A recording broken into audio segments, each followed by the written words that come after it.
Bonjour les amis, bienvenue sur ma chaîne Magic Bosco. Alors aujourd'hui un tour avec un jeu de cartes et de dés dont le spectateur va pouvoir se servir. Alors vous proposez de séparer les cartes à peu près en 4 paquets égaux. Donc on va dire ici. Un deuxième, on va dire là. Un troisième. Et enfin le dernier.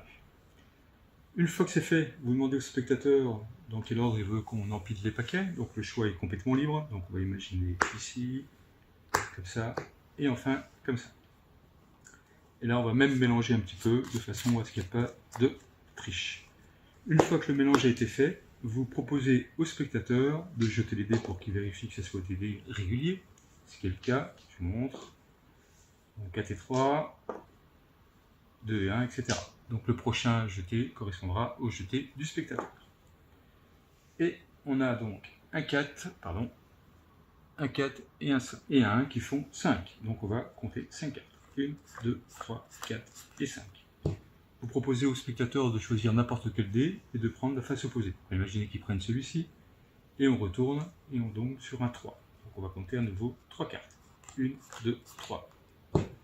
Vous demandez au spectateur qui rejette le dé et on refait le total de tout. 2. Donc on va compter 2 cartes. 1, 2. Et enfin, il rejette une dernière fois le dé. 2 et 1, 3. Et on va donc défausser 3 cartes. 1, 2. Et la troisième carte, ça va être la carte choisie par le spectateur complètement aléatoirement, puisque si les résultats des dés avaient été différents, la carte ne serait pas la même du tout. Alors maintenant, ce qui est intéressant, c'est qu'en fonction du jeté du spectateur des dés, du jeté des dés par le spectateur, veuillez m'excuser, c'est la fin du week-end. Du coup, on va déterminer la couleur de la carte, donc si c'est du noir ou du rouge. Je m'explique, vous allez comprendre. Donc, on demande au spectateur qu'il prenne n'importe quel dé, celui-ci on a besoin, il le jette, il fait 3, donc on va compter 3 cartes. 1, 2 et 3. Donc on a dit que cette carte-là correspondrait à la couleur, donc noir ou rouge. Maintenant, on va se servir aussi de la face opposée du 3, donc en l'occurrence le 4. Donc on va compter 4 cartes. 1, 2, 3 et 4. Et on a dit que cette carte-là serait, alors je ne sais pas si je vous le dis, mais on va le dire, la famille. Donc c'est-à-dire que là, si c'est du rouge, ça peut être cœur ou carreau. Si c'est du noir, ça peut être trèfle ou pique. Donc on va regarder. Donc on nous annonce du rouge, et ça sera du carreau. Donc on sait que c'est du carreau.